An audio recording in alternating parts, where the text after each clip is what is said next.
welcome to our continuing the walk for peace. I just wanted to say a little bit about what this means to me and why I decided to do these free classes, 4 classes.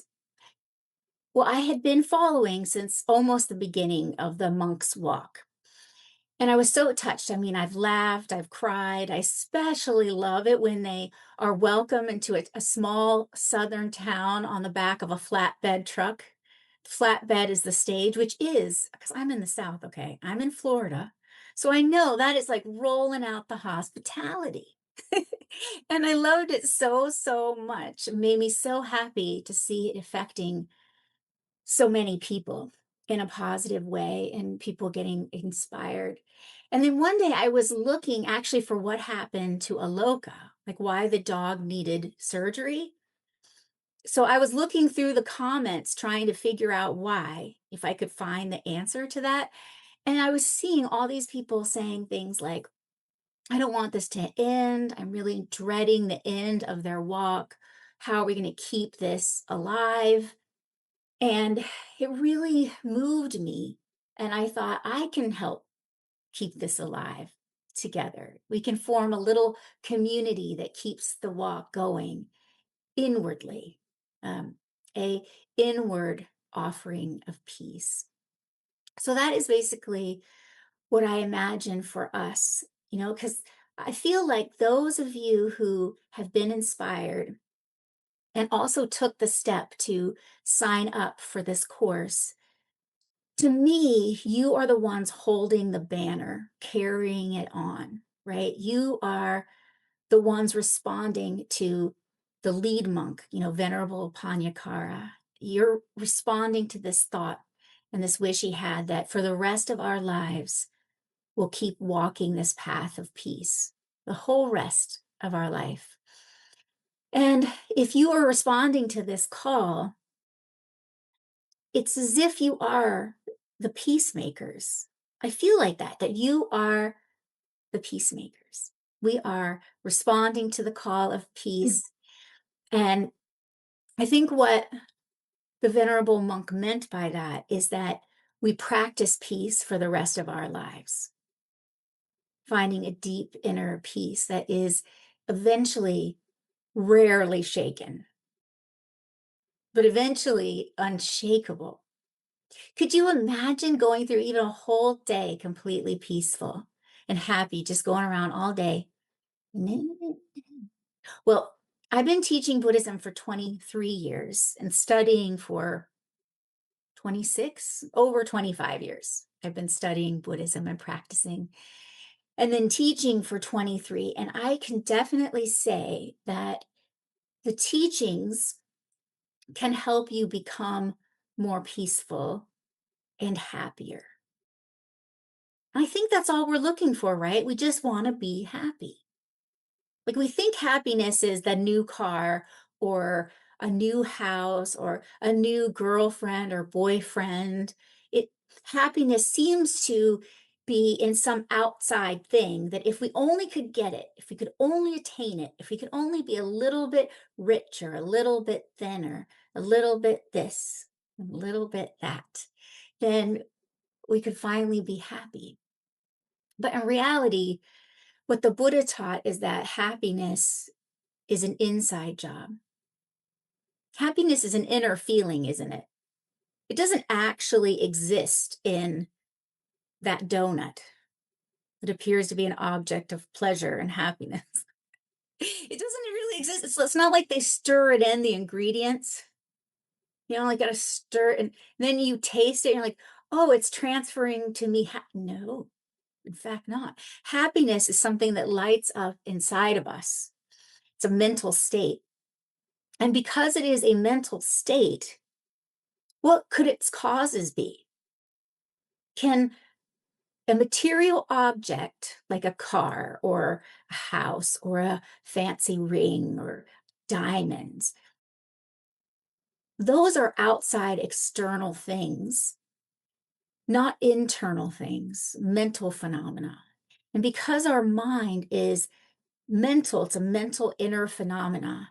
The causes of happiness are inside our mind, not outside of our mind. Isn't that crazy? Because we've been looking for love in all the wrong places. We've been looking for happiness in all the wrong places, which is the reason why we've not managed to be happy by now. I mean, don't you think that if we knew how to be happy, we were doing it the right way? By our 20s, we'd be quite happy. By our 30s, we'd be much happier. By our 50s or 60s, we'd be overjoyed all the time because we're always trying to be happy. That is our continual aim. Our purpose is to be happy.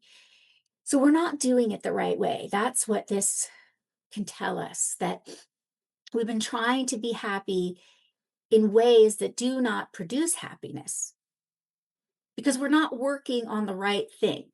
You know, it's like the plumber coming and he's working on your air conditioning, but it's your toilet that's overflowed.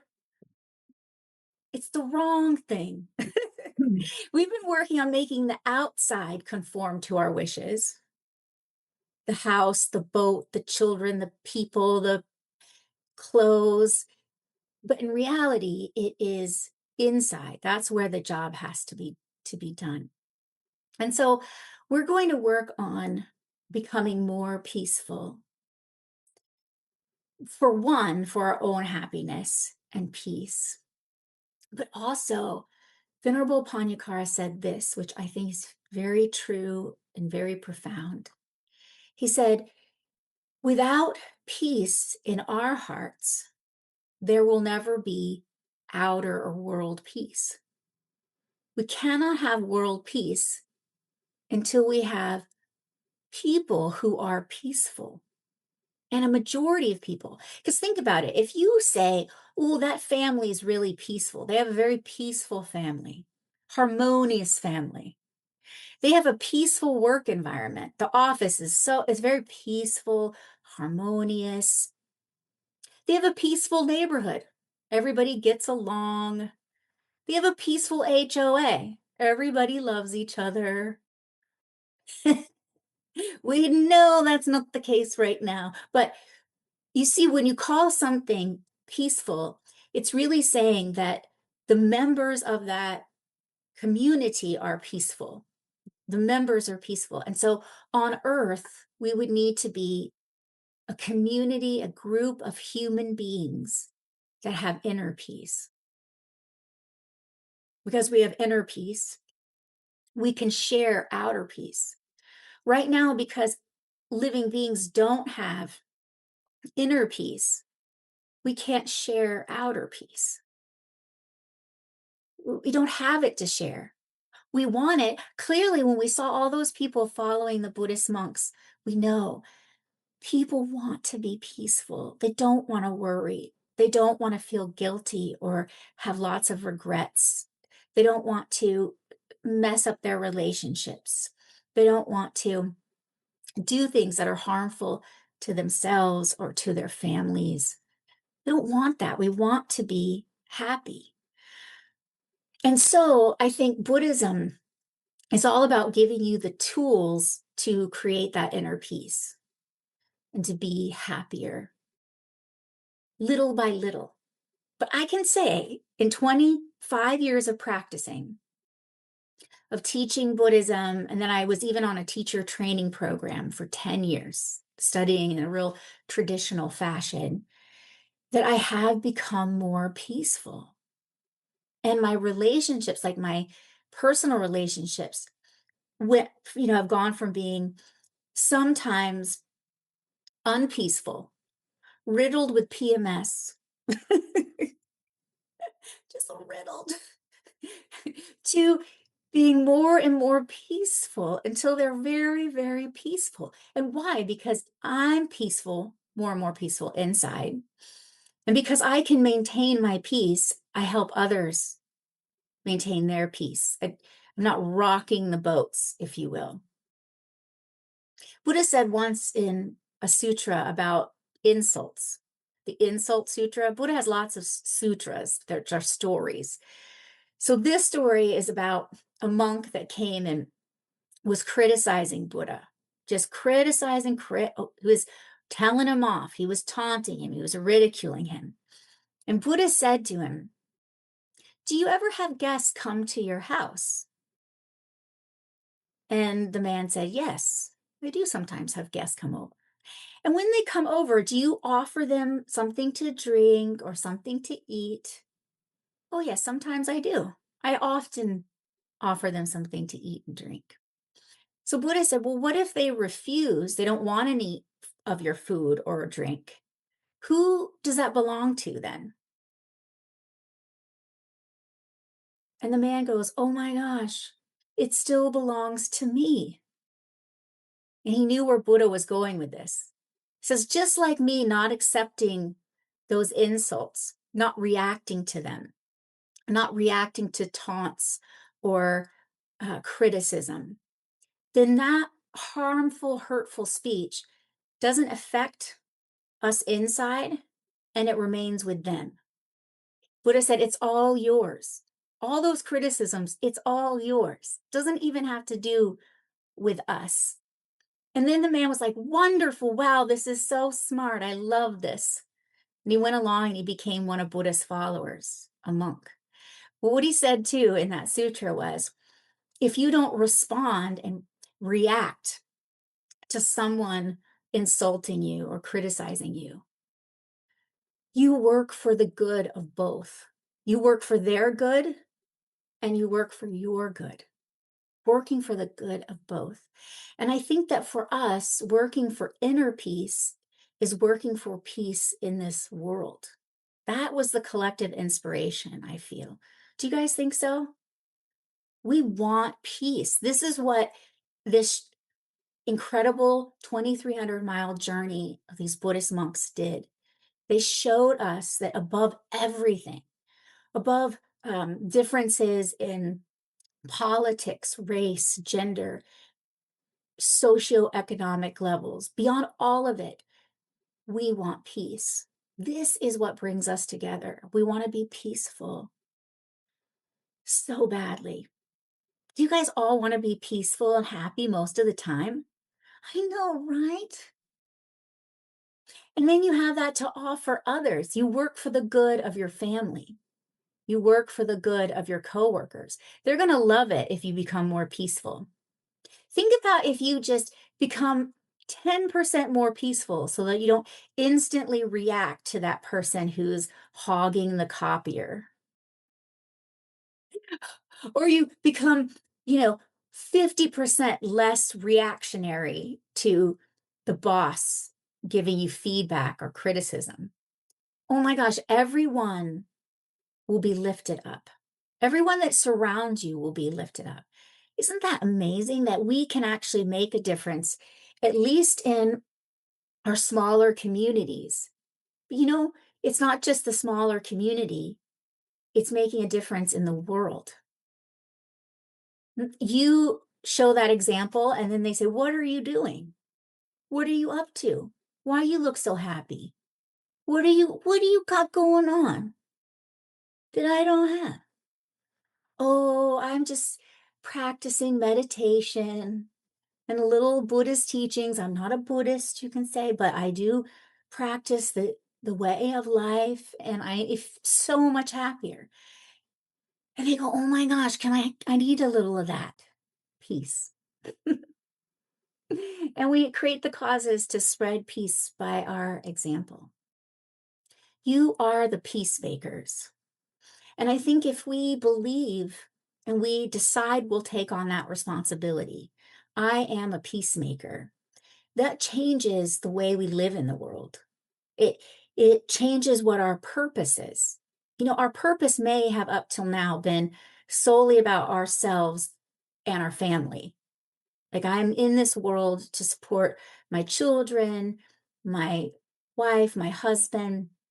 But now you're not giving up those roles. You're adding to it. You're going to be now a sacred peacemaker, making an offering of peace to this world. But then It's not always easy to be peaceful. I remember I had to have this surgery on my skin, this plastic surgeon. I had a little bit of melanoma. But he said, "You need to do this before I go on vacation. I don't want to wait. I'm going on a 2-week vacation to Hawaii. I want to do this first." So I went in that morning and he did it. And then at the end, he said, "Yeah, I'm, leaving on vacation tomorrow. I'm really excited." And I said, so I was feeling so much love towards this person that was saving me. I said, "With all my heart, I hope you have a wonderful time on your vacation. I hope you have the best time." And he said, "Oh, I'll try." And you could tell he knew it was going to be hard.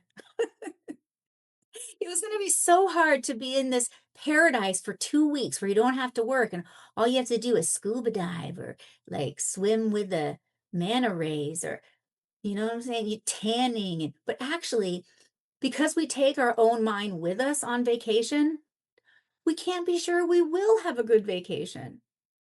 You might spend $10,000 on this vacation and save up your time off so you can go on this 2-week vacation, which you guys know for Americans, big deal. Okay. All in a row, big deal. But you can't be sure you'll even have fun. You could ruin it because you brought your mind along, and our mind is not yet tame. We can't say, "Be peaceful, mind," and the mind just obeys. Not now. Venerable Pannakara, he uses this analogy, which is very prevalent in Buddhism, describing our mind now as like a monkey mind, like a little monkey just running around crazy. We want it to do one thing and the monkey does something else. Isn't that right? Don't take it personally. Ha, the monkey is taking it personally, big time. Don't respond in anger. "Oh, the monkey's off and going. The monkey's baring its monkey teeth." Now, monkeys, there's this story about from Buddhism about monkeys. And this teacher, a Buddhist teacher, once gave his student a magic monkey, a magical monkey. And what made this monkey so special is that it could fulfill any wish that you had. So the fellow receiving it was really excited. "This is so great. There's so many things I want to do and want to see." And so the first day, they start talking about building him a huge palace, a palatial home. Do you know that monkey went off and built it? Yeah. It took several weeks for Monkey to build it with some help, but Monkey, the magic monkey, did it. But then the monkey climbed into bed with the man every night and hounded him about what can we do next? "We're not doing enough. Let's do something else. What can we do? Oh, or let's just talk about what we did do. Like, give me a little more praise. Did you know what so and so said?" And the monkey just wouldn't be quiet, wouldn't let the poor man sleep. And then all he wanted to do was sleep. All he wanted to do was relax and have a little peace. So he went back to his teacher that gave him the monkey and he said, "What can I do to get some peace?" He said, "You're going to have to train your monkey." Train it in mindfulness. He said, "Go and tell the monkey to make this curly hair straight. Just one hair straight. Not let it go. Focus on it. Have to hold it taut or it won't be straight. Keep it focused." And this is like mindfulness. We to keep our mind focused on peaceful thoughts. So mindfulness is our first tool in Buddhism. And I want to explain more about what mindfulness is. I'm going to share a couple slides with you. Mindfulness actually has two ways it manifests, two definitions. Okay. Mindfulness is one, the practice of moment to moment intentional awareness. This would be mindfulness in the case of washing the dishes, and all you're doing is in the moment washing the dishes. You're completely present in the moment. This is what we employ when we're doing mindfulness meditation, focusing on the breath moment by moment. But there is also another meaning of mindfulness. It's the same because it's the same tool, but it has two different functions. It acts as a gatekeeper to guard the mind from unwholesome thoughts and reactions. So mindfulness is still that moment by moment awareness of what is going on. But in this case, it also is functioning to protect our mind from reactive, destructive, unpeaceful thoughts and actions. They say it's like if you were in a city that had a castle, right? And then there was somebody at the gate for there's like a moat. You can only get through by going through the gates. There's only one way in. Well, the gatekeeper standing guard is like our mindfulness. And that mindfulness maintains its awareness of what you want to practice. So, for example, if you say, may I have a peaceful day. May today be my peaceful day. What mindfulness does is reminds you of the intention you set to remain peaceful. So it's remembering what you intended to do. If it's in a mindfulness breathing meditation, it's remembering to stay focused on the breath. Or it can be remembering, I said I would be present. I'd stay really present with my child. And when we play some game, I'm going to be totally present. And mindfulness guards the mind, saying, no, we need to return to the breath. We need to stay present. It's there functioning to guard your mind. Buddha said it is like it's like your mind is an elephant caught in the mud. Mindfulness is what you use to pull yourself out of the muck. Have you all been in some muck before? I fell out of the canoe in Minnesota and I was stuck in the muck. You guys have muck? In Florida, I've never been stuck in the muck because lakes also have alligators. So I tend to not go in them. But I do go, and I've swam even in lakes in Minnesota where there aren't gators, but there is like this terrible, squishy, mucky mud that you get stuck in. So Buddha said, and I'm going to share this with you too. I'll read you this. He said, take delight in mindfulness. Guard yourself well. As an elephant stuck in the mire pulls itself out, so also pull yourself out of the mire of mental afflictions. Take delight in mindfulness. Guard your mind with mindfulness. When mental afflictions, which means those habits in the mind like anger, like attachment, jealousy, greed, pride, these kind of uncontrolled minds threaten to arise, take control, make our monkey mind go running wild. What mindfulness does is it pulls you back into a direction that keeps your peace.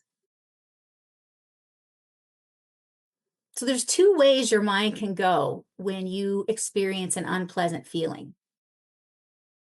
You can either go with it, go crazy, let your monkey mind do whatever it wants to. You know what happens when you let your monkey mind do whatever it wants to? Not good things.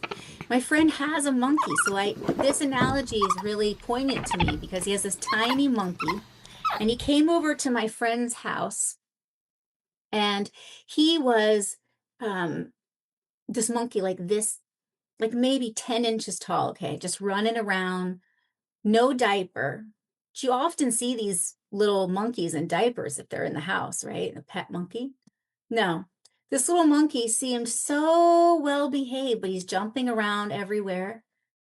And you know what he was doing as I was watching? He was marking all over the house, little bits of pee everywhere. And that's what our uncontrolled monkey mind does.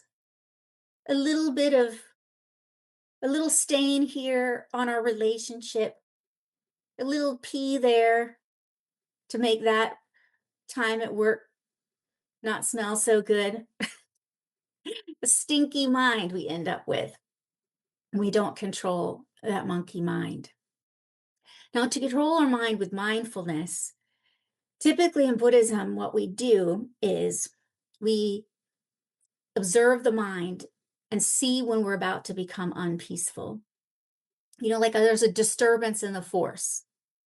That feeling where you're starting to get irritated, you're not there yet, but you start feeling it. You're getting tight. It's like a tight or unpleasant feeling coming up.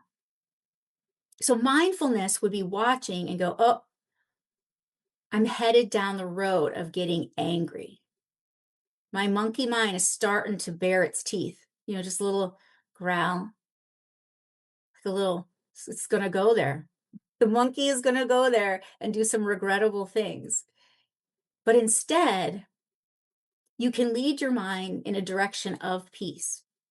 You always have this choice. This hasn't been always clear to us in those moments, and we just usually react. But there is a choice because we have to have something called inappropriate attention that dwells. So, for instance, if we get irritated, that moment, that time of irritation will last from the initial impetus. It might last 90 seconds, possibly, or less. It's only if we latch onto it and we keep thinking about it in a way that causes our anger to arise that we get upset and angry. It's actually inappropriate attention that fuels our disturbed, unpeaceful states of mind. It's just a bad habit in the mind. So if someone says one rude comment at work, inappropriate attention would be dwelling on it while we're at work. We're barely able not to email this person or walk over and tell them off. But then when we're on our drive home, the whole way we're telling them. You ever had that where you did an hour drive and you just having your moment? But when we get home, we're riled up and unpeaceful. We've actually disturbed our peace of mind. And this make today my peaceful day. Forget about it. We did not do that. It wasn't our fault. It was the fault of inappropriate attention. We just didn't unhook our mind from that one unpleasant comment to move it in a different direction, right? We have to move it towards peace to be able to maintain our peace. Think appropriately. In Buddhism, it's also like non-judgy, It's just nobody's judging you. Don't worry about it. It's just a little inappropriate attention. You're thinking about cheating with somebody that's married. It's a little bit of inappropriate attention. You can cut it off and stop the mind from going there. But typically, you might start out with a little breathing meditation to come back into the present moment, to not instantly react. Just a few deep breaths. And then you think in the opposite way. So I'm going to give you just a few ways of thinking this week. This is your first practice, your first tool, the tool of mindfulness you're going to exert. So when you are feeling a little bit of discomfort arising, right? You're feeling, right, the monkey's baring its teeth, or it's getting real excited. It's about to chitter chatter, jump around, go crazy, steal your bananas. It's about to go nuts. You feel it. Oh, about to go nuts. You just take a few moments to breathe. Doesn't have to be formal practice. Maybe you're at work and you just breathe deeply a few times, just to settle your mind enough to think this. Well, actually, this person or circumstance annoying me, disturbing me, this is really like a teaching for me. I can learn something from this. This is one way we think to transform difficulties. And they say this is transforming difficulties into the spiritual path. So we transform things that cause us to suffer into lessons in which we learn things, whatever that is, from health problems to problems with other people, our children, partner, whatever it is that disturbs our mind, we can think, this is teaching me something. And who do I want to be? I want to be a peacemaker. I myself have undertaken to create more peace in this world. This is my job. And how am I going to get good at my job? By training in peace. And am I going to get good at it sipping margaritas by the pool, enjoying myself only? No. You need some challenges, don't you? You need people to challenge you, make it difficult so that you can hone your tool of inner peace, so that you can be a peacemaker. You can't make peace out of nothing, no strife. That isn't developing the muscle of peace, where you become a beacon of peace. We have to train somehow. Just like those Olympians had to train, we have to train with difficulties. Because, being a peacemaker, it's like you're going to the Olympics in this world. To be a peacemaker in this world, you are like an Olympian of peace. Really have to train, because there's a lot of difficulties for us to encounter right now. It feels quite chaotic sometimes in this world. So to be a keeper and maker of peace, we can train our mind to replace appropriate thinking, where we think they're bad, they're mean, they're doing this to me, with, okay, mind, let's think in a new way. So you can think, this is a teacher. What is it teaching me? Who do I want to become? Will this help me become that? Do I want to become a completely peaceful person? Yes. If I want to become peaceful, I need people to help me train in peace, keeping my inner peace. Another way you can think about it is, what else are you grateful for about that situation? So not just what is it teaching me, but you can think, what am I grateful for in this moment? So you really have a lot of things to think about that will replace thinking in negative ways. Instead of thoughts of retaliation or criticizing back or whatever, you think, let's say the situation happened at your work. Someone said something very unpleasant, criticized you. You might think, well, I'm so grateful to have a job. I'm grateful to be able to have a job. I could be disabled, unable to work. So that happens to people, doesn't it? I could live in a place where even when I worked, I didn't have enough money to survive. Like now we get enough resources to live comfortably, potentially. All those things are miraculous if we look at them. If we take a moment to enjoy what we have, there's always a way of looking at things to see what's good about them. It's all about what you're looking at. Do you pay attention to the faults, or do you pay attention to the good qualities of a situation? With people, it's the same thing. Do you pay attention to your partner's faults? Well, definitely if they've criticized us, oh, heck yeah, that's what we're talking about. Their faults. And we want to tell them. Don't we want to tell them? Because they are ruining our peaceful day, right?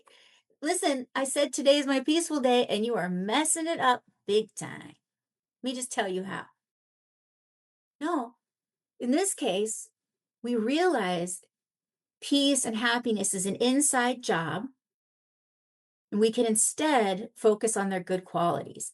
Okay, they just are nervous about not getting there on time. And I have, in fact, in the past, run a little late getting ready. Maybe I have done that a few times. And so it really is wonderful that this person helps me to be on time by nagging me a lot about it and, you know, giving me a lot of encouragement. How wonderful. Mhm. And isn't it wonderful that I haven't been late for the whole time I've been with my partner? Thank goodness for them. This is wonderful. I used to not even make it to the plane on time sometimes. Now I'm sitting back easy. I just follow directions how wonderful. Because you can either dwell on someone's good qualities or their faults. If you dwell on their faults, it leads to unrest in your mind. It leads to potentially anger, resentment, might lead you to act on those unkind thoughts. Actually, tell them about it. The other way, like, oh no, I'm just so grateful someone married me. That is so nice most of the time. I'm so glad they're stable like a rock. I'm so happy. I'm so lucky. So let's meditate on what will be your daily practice for the week, okay, to get a head start. Now, your daily practice for this week, this first tool of peace, is going to be able to stop. And when you're about to get hooked on a train of thought that is going to lead you to unhappiness, to suffering, to not peace, then you stop yourself, you take a few deep breaths, or if you need to, you can go off and do a 5-minute breathing meditation. We'll start off with a short breathing meditation so you get the feel for it. But you come back and you think, okay, what is this person teaching me? What is this unfortunate seeming circumstance teaching me? What can I learn from this? Who do I want to be? I want to be a peacemaker. I need to train in peace. This person's helping me train like a really affordable Olympic coach. 'Cause this is the Olympics, baby, of peace. And you have a very affordable trainer. Wow. This is so great. Okay, so what is it teaching me? Or you can continue on to think, okay, what else am I grateful for? So you're going to replace anger, the thoughts that lead to anger, anxiety, stress. You're going to replace it with thoughts that lead you to peace. So you have to keep trying. You know what thoughts will lead you to peace by trying them out. Oh, thinking about that good quality didn't work. So I'm too mad. I'm getting mad. That didn't work. Let's try being grateful for this or grateful for that, or thinking about what it can teach me until you find that your mind has regained its peace. This is a simple, practical way to have a peaceful day. And then when I say, I hope you have a really wonderful vacation, you say, yes, I will. I sure will. Thank you. Because you can rely on your mind. Wouldn't that be wonderful to be able to rely on our mind? Ugh. Okay, so this is what we'll try in the meditation is getting you some practice for your upcoming daily practice. So I'm going to ask you, we're going to get into the quiet of meditation first. I'll give you a way to sit if you'd like to sit in a traditional posture, but you can just sit in your chair. You could sit on the floor if you have a meditation cushion, but it's fine to just sit in your chair. I'll guide you in that. And then I'm going to ask you to think about a circumstance that causes you strife right now, anxiety, stress, irritation. It might be with a person or it might be a circumstance. Like the situation is really bothering me. I don't like this. And then we're going to contemplate how we normally think about it. What thoughts do you normally have that lead you down the path of unhappiness? Then we're going to turn it around and think, what is this teaching me? How is this my teacher? Who do I want to become? A peacemaker. This can teach me, train me in peace. What else am I grateful for? You're going to contemplate. What are you grateful for in the context of this? I'm grateful I'm healthy. I'm grateful I can have a job. I'm grateful for those things. And you observe your mind looking at that situation differently in a way that whenever you think about it like that, it elicits your peace rather than eliciting a lack of peace. You go forth in the direction of your peace. All right, let's try this. So if you want to get into a nice posture to meditate, and for this, what's important is that you have a nice straight back. So you can just sit in a chair like I am, or you can sit cross-legged on the floor. But you want to, if you wish to meditate the way Buddha did, you can put your hands in your lap with the palms facing forward, upward. Just muting everyone here. Okay. Then rest your right hand in the left and allow your thumbs to touch, forming a bridge.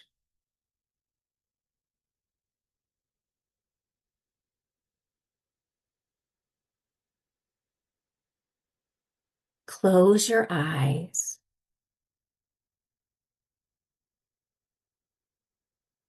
Breathe through your nostrils, but breathe deeply from your diaphragm. Feel your lower belly rising with the in-breath, not your chest.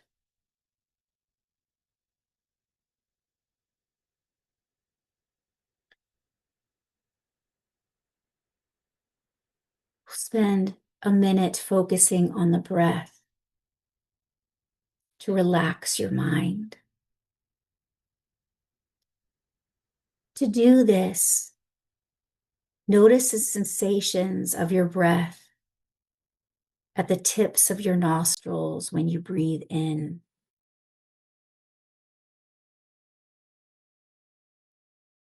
And the sensation of your breath as it leaves your body.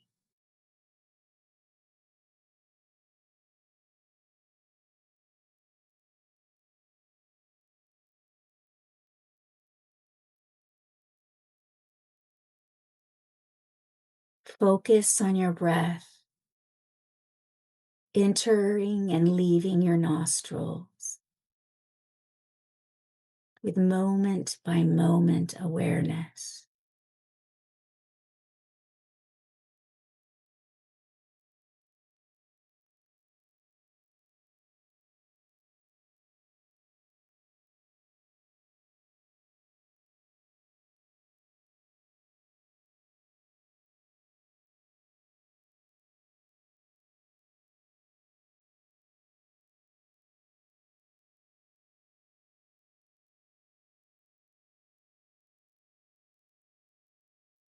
To begin this meditation, Choose a situation that normally causes you to lose your peace, to irritation, to whatever it might be. Something, a situation, or a person that causes you to lose your peace of mind.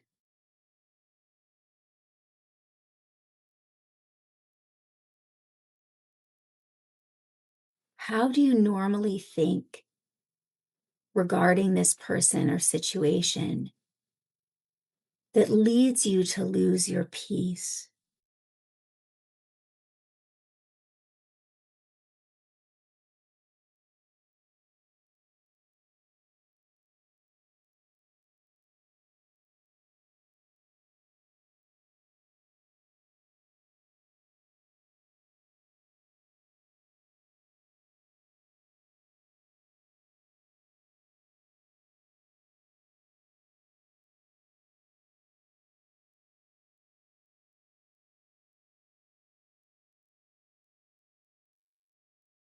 Now let's turn it around.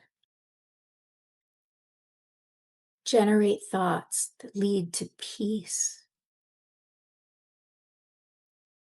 How is this a spiritual teaching for me? What can I learn from this?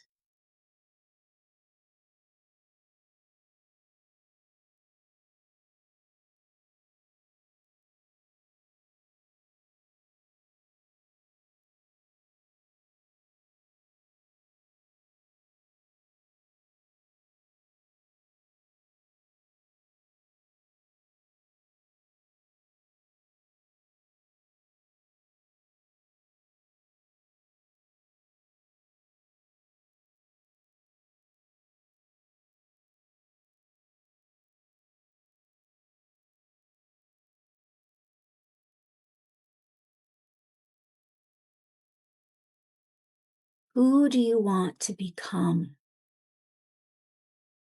Do you want to become a peacemaker, creating peace in this world?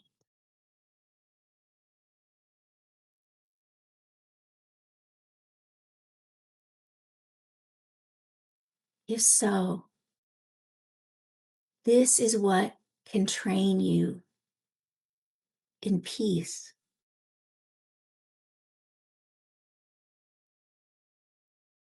This is helpful.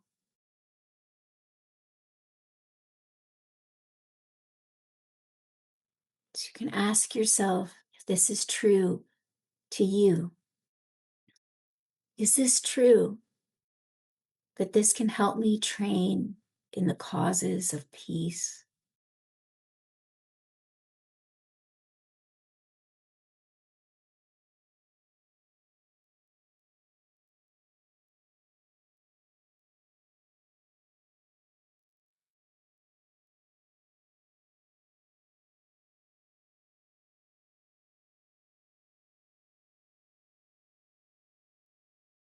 And go even further in the direction of peace by contemplating what you're grateful for regarding this.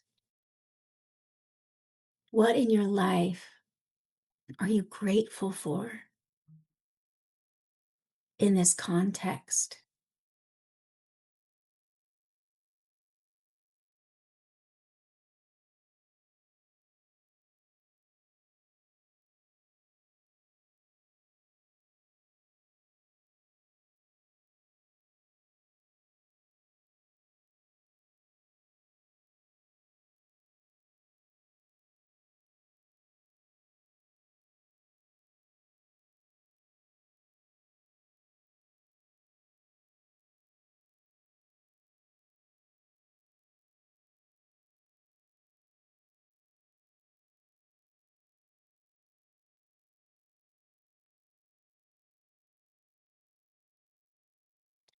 What is wonderful in your life in the context of this situation?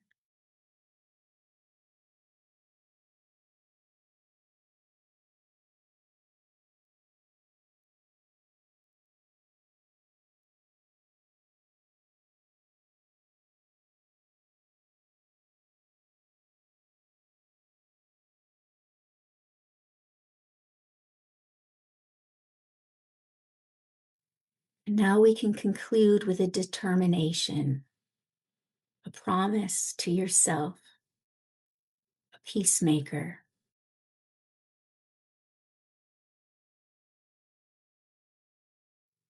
This week, when I see my mind becoming unpeaceful, especially regarding this situation, I'm going to stop and take a few deep breaths, and then move my mind in the direction of gratitude. How is this a lesson for me? What in my life is wonderful, actually?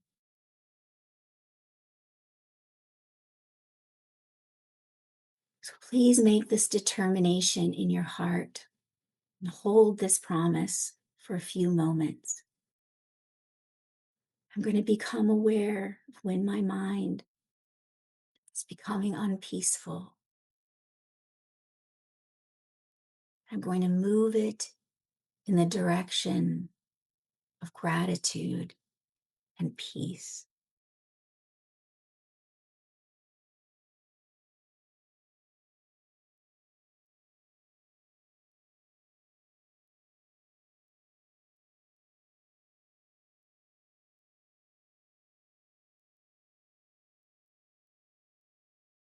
And gently begin to relax your concentration.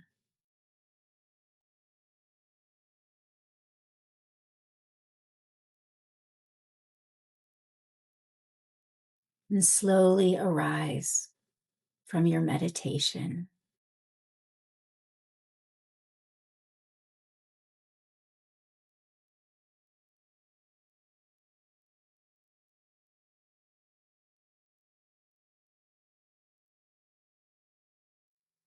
What we're going to do with the next 5 minutes is take a moment, 5 minutes, we're going to go into these breakout rooms. So Zoom will let us go in little groups of 2 or 3, and you're just going to discuss with one another, what is your takeaway from this teaching? What are you going to take away?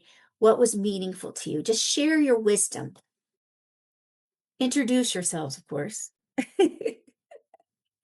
um, and then I'll see you back in 5 minutes. So all you do is I'm going to open the breakout rooms, and then you'll just enter them. I think it says enter. And you go, and then you'll automatically come back. I'll bring you all back after 5. Yeah, thank you, all of Thank you, you. for being here. And we'll just conclude. We always conclude our classes with a dedication, which means we're dedicating the good karma we create together to something.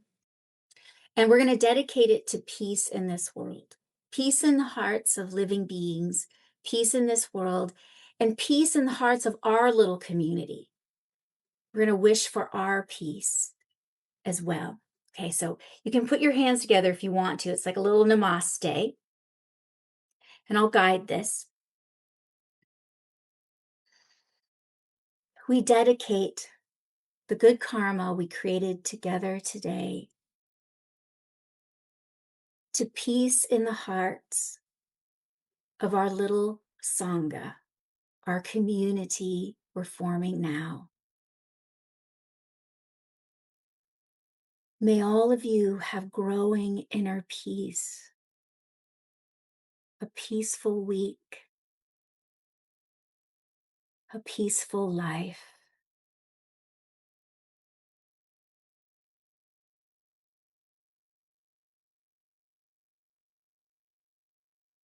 We dedicate for all beings in this world to have inner peace, growing peace, growing happiness.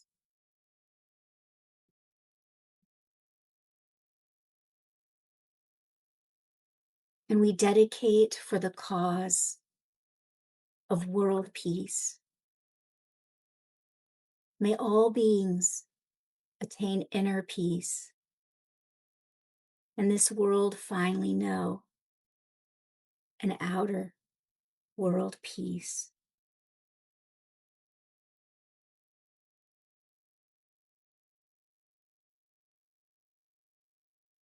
Thank you so much.